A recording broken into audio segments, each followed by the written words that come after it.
Welcome. Today, I'm going to be talking about how to increase your vitality and your aliveness through menopause, through midlife. And I'm going to give you a really simple nervous system resetting tool that will not only decrease your stress, but also increase your pleasure. How about that? So welcome to The Radiant Woman. My name is Angela Warburton. I have over 25 years of clinical experience working with women through all stages of life, but particularly through midlife and menopause.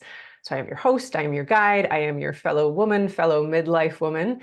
And this is the place where I bring together what I say, the science and the soul, the body, the mind, the spirit, all of that together for midlife and menopause, helping you to navigate this really powerful time with more grace, with more ease, helping you to understand your body and changes, but giving you the tools so that you can thrive during this stage and really enter this third stage of life with way more excitement than our society tells you you're going to have. So there's so much you can do. And so I'm so happy you are here with me. And today I'm going to be discussing the importance of your joy, your aliveness, and your pleasure. Now pleasure, some people have it naturally associated with certain things, but pleasure, it's like the simple, grounded, life-affirming pleasure that really comes when we feel alive. It's about passion for life, the excitement that comes when we're living a life that's in alignment. So stay tuned to the end where I'm going to share a nice nervous system resource with you, calming resource. So what got me thinking about this today is I heard a quote, and the quote says, "Don't ask for what the world needs. Ask for what makes you come alive, and then go do it. Because what the world needs most is more people who have truly come alive." And that was by Howard Thurman. And so often I think women are taught to take care of others first, bypassing our own needs, putting them on the back burner, thinking we'll just get to my list, get these things off my list, and I'll rest later, or I'll take care of myself later. And yes, there may be really significant needs of others. If you're a parent, you've got to take care of your kids. You might have aging parents, you have obligations. We all have a lot that we have to do, but these don't have to be mutually exclusive. You or them. I'll rest later because I'll take care of them, or I've got to take care of them first, and otherwise they won't get taken care of. And the ironic thing is that when you actually tend to yourself first, so many people equate this with being selfish, and I am here to tell you it is not selfish. When you actually listen to what you need moment to moment and tend to those micro needs and bigger ones, but let's just start with the micro ones, your aliveness, you naturally fill up and you naturally have more to give to others.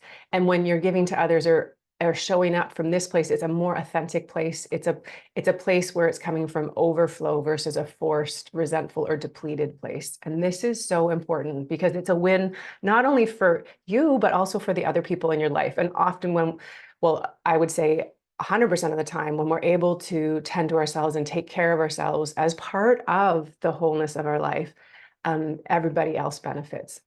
And this is so important at midlife. It's important at every stage, but midlife is particularly important through perimenopause and menopause.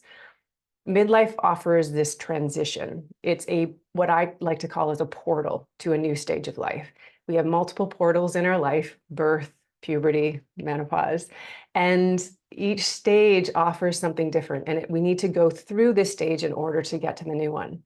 So at menopause is really one of the key jobs is the body is needing to conserve energy for longevity. So it's stripping away the things that leak energy that are no longer needed. So the menstrual cycle takes a lot of resources every month to build up a lining, to develop an egg, and then we lose all that blood if we're not pregnant and having a baby. And if you're growing and you're having a baby, that takes a lot of energy and resources too.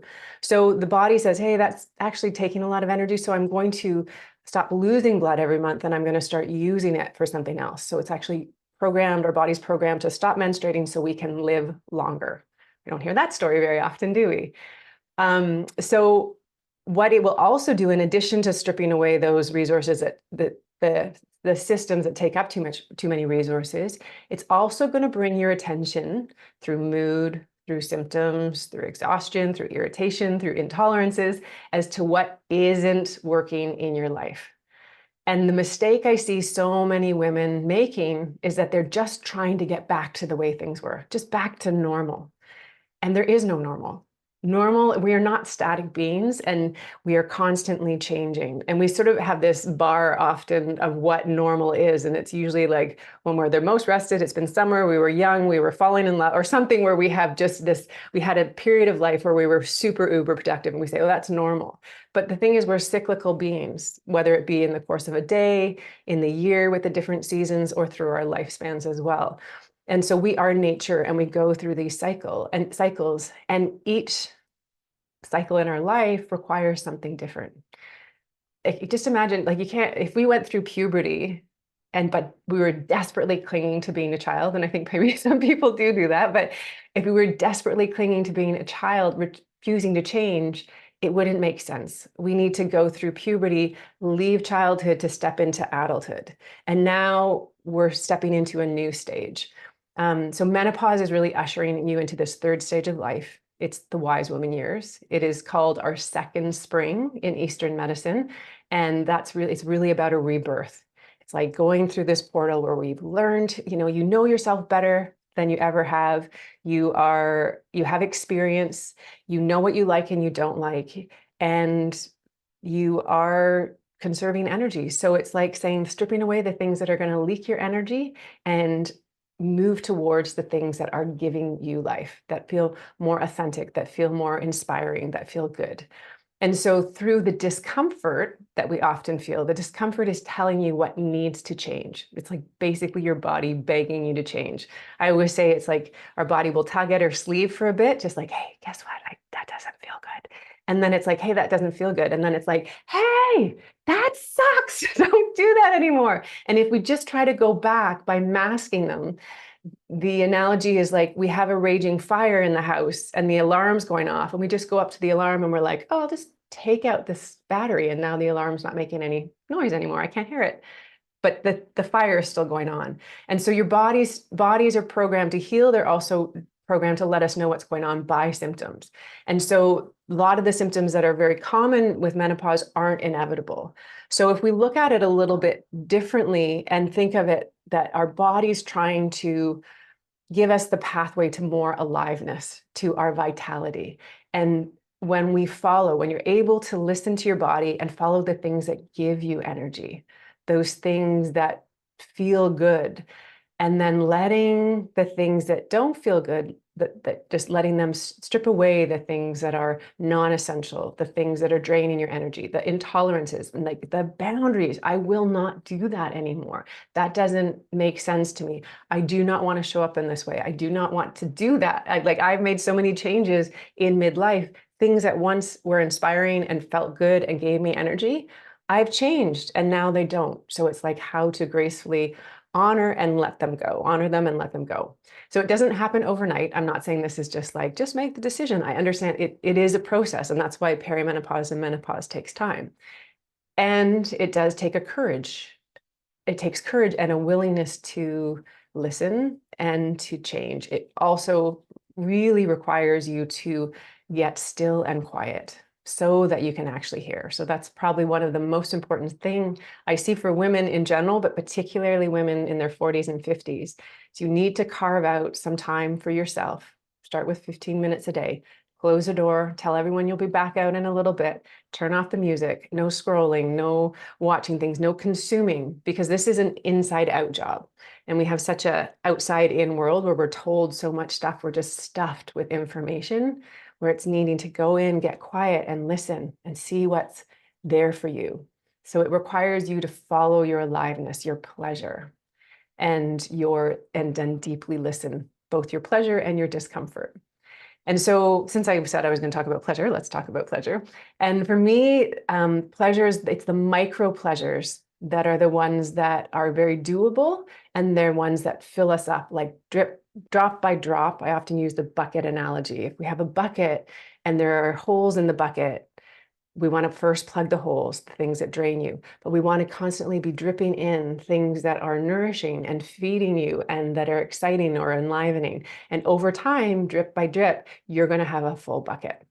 So you can do this in multiple ways. One of the ways is just like, if you start to notice, for me, my sign is like tightness. I start to get really irritated, or I start to feel resentful of something, and I start to tighten up and it feels crappy. And so now I know it's like, oh, I just need to step away. And for me, routinely, I work at home right now for a lot of my work life, and I will just trot myself down the hall and plop on my bed. I have a beautiful couple of trees that are out my window, and I'll just lie there and I'll just watch the trees and just let myself settle. It's like this, I use this snow globe analogy a lot. Like we're kind of sometimes like this, right? There's so much going on. And if we just stop, things are going to settle, and then we come back home to ourselves.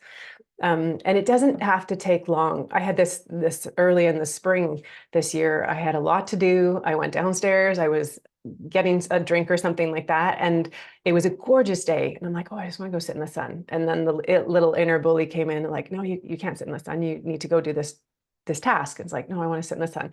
No, you got to go do the task. You have to get it done. And then I thought, I'm going to go sit in the sun until I'm full. So I went out and I sat down, and it was blissful. And I just let myself receive the sun, and it felt good. I felt myself soften and open up. And then I was like, there was a point I was like, okay, now I'm getting too hot. And I'm like, oh, I'm going to go inside. Okay, I felt full. And I went inside, and it was 10 minutes, 10 minutes. And I came in refreshed. My mind was clearer. My work got done faster than if I'd bullied myself to do it. So these are like little ideas of like micro pleasures. And what's key to this, because we have a nervous system that tends to go, it's programmed for survival, and we can go into that fight or flight state so easily, particularly in our modern world, that you want to do things that are going to calm your nervous system and remind your body that you are safe. That calm, that allows for more spaciousness, more ease. It opens up our awareness, expands our mind, so we see more possibility. And so the more you can do that and take these little micro breaks or micro pleasure breaks, the more that you're going to be able to reset your system, the more you're going to be able to hear, and the better it's going to feel. And with that, I promise you, symptoms will get better as well. Being tired and wired is one of the main contributors to a lot of the symptoms we associate with midlife and menopause. Okay, so I'm going to teach you a very simple, very short practice that's both calming and pleasurable. You can do this practice anywhere. The beautiful thing about this one, you could be in a Zoom meeting, you could be in your car, you can be wherever, sitting at a dinner with people. And if you just notice yourself, either you notice that you're getting a little stressed, or your energy is getting a little tighter, you can do it. And if you're feeling good, you can also do it, because we don't have to feel bad and then get to neutral. We can feel good and then get to really good. So this particular technique is called havening, and it's really simple. And you're going to, you can do this anywhere in your body, but I'm just going to show you using hands and arms. And this is a very simple practice where you're just going to be both the person touching and the person receiving touch at the same time. So you're just going to be touching your skin very, very, very lightly, and just stroking it in whatever way feels good for you. There's no right way to do this. It's good, but it is going to be light touch, and you can just use your hands together, stroking, just do one at a time. And just stroking your hands or arms. You can, as I said, you could do your forearms, your upper arms, your shoulders, and you could go on your legs. Like I could be doing this right now. I am doing this right now on my legs, and you wouldn't see it. So if you have a meeting or something, like just that light touch.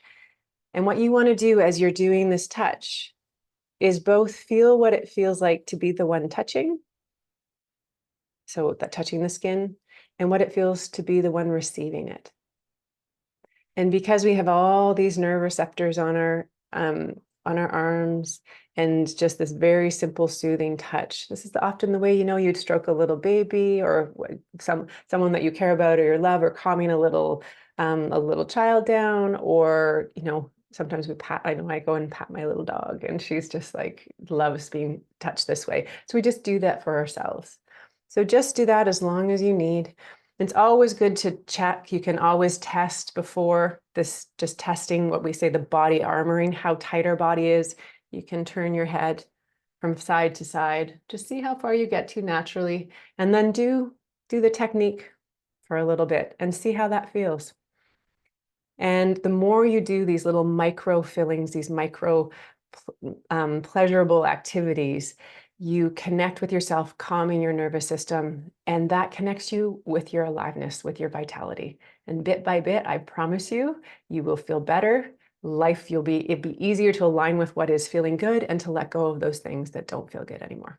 So that is my invitation for you today. Enjoy that havening and the micro pleasures, and just my invitation for you right in this moment is take 5 minutes, take 10 minutes, and just be present and tend to yourself. Try this exercise and then see how you feel. Okay, thank you for being here. I will see you next time.